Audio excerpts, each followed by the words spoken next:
Prime Minister Boris Johnson,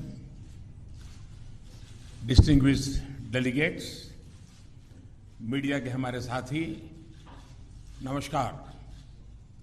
सबसे पहले मैं प्रधानमंत्री बोरिस जॉनसन और उनके डेलीगेशन का भारत में हार्दिक स्वागत करता हूं।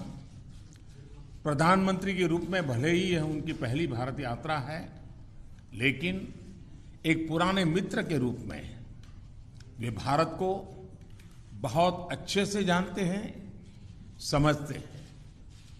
पिछले कई वर्षों से भारत और यूके के संबंधों को मजबूत करने में प्रधानमंत्री जॉनसन की बहुत महत्वपूर्ण भूमिका रही है।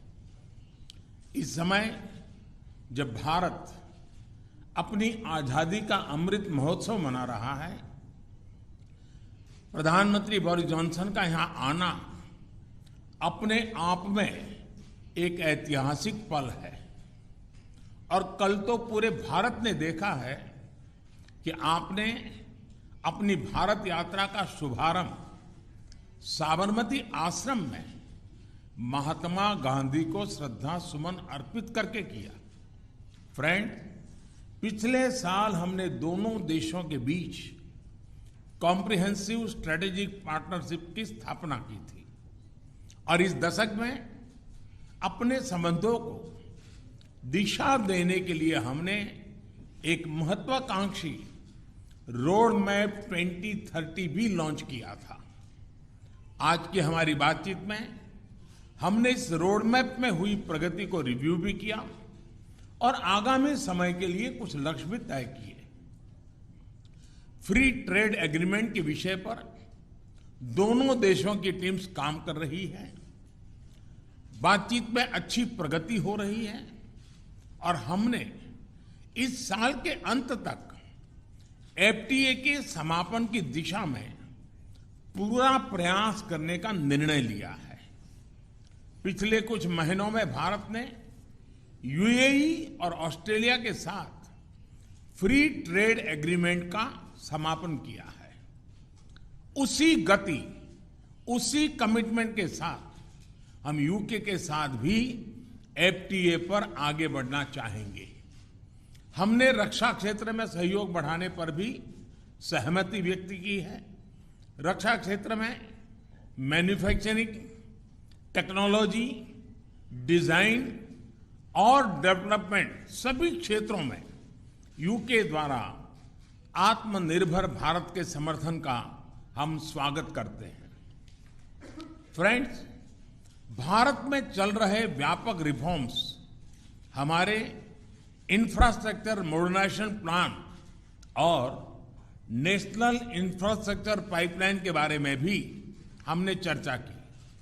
हम यूके की कंपनियों द्वारा भारत में बढ़ते निवेश का स्वागत करते हैं और इसका एक उत्तम उदाहरण हमें कल गुजरात में हालोल में देखने को मिला। यूके में रहने वाले 1.6 मिलियन भारतीय मूल के लोग समाज और अर्थव्यवस्था के हर क्षेत्र में सकारात्मक योगदान कर रहे हैं। हमें उनकी उपलब्धियों पर गर्व है और इस जीवंत सेतु को हम और मजबूत करना चाहते हैं। इस दिशा में प्रधानमंत्री जॉनसन ने निजी रूप से बहुत योगदान किया है। इसके लिए मैं उनका अभिनंदन करता हूं। फ्रेंड्स, हमने ग्लासगो में आयोजित COP26 में लिए गए संकल्पों को पूर्ण करने के लिए अपनी प्रतिबद्धता जताई।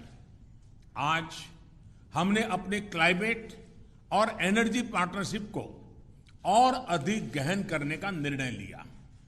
हम यूके को भारत के नेशनल हाइड्रोजन मिशन में शामिल होने के लिए आमंत्रित करते हैं और हमारे बीच स्ट्रेटेजिक टेक डायलॉग की स्थापना का मैं हृदय से स्वागत करता हूं। फ्रेंड्स, आज हमारे बीच ग्लोबल इनोवेशन पार्टनरशिप के इम्प्लीमेंटेशन अरेंजमेंट्स का समापन एक बहुत महत्वपूर्ण पहल साबित होगी। यह अन्य देशों के साथ हमारी विकास साझेदारी को और मजबूती प्रदान करेगा। इसके तहत तीसरे देशों में मेड इन इंडिया इनोवेशंस के ट्रांसफर और स्केलिंग अप के लिए भारत और यूके $100 मिलियन तक को फाइनेंस करेंगे। इनसे सस्टेनेबल डेवलपमेंट गोल्स की प्राप्ति में और क्लाइमेट चेंज से निपटने के प्रयासों में भी मदद मिलेगी। ये हमारे स्टार्टअप्स और एमएसएमई सेक्टर के नए मार्केट्स तलाशने और अपने इनोवेशंस को ग्लोबल करने में बहुत उपयोगी सिद्ध होगा। फ्रेंड, हमने क्षेत्रीय और वैश्विक स्तर पर हो रहे अनेक डेवलपमेंट्स पर भी चर्चा की। एक free, open, inclusive and rule based order पर आधारित इंडो पैसिफिक क्षेत्र बनाए रखने पर हमने जोर दिया। इंडो पैसिफिक ओशन इनिशिएटिव से जुड़ने के यूके के निर्णय का भारत स्वागत करता है।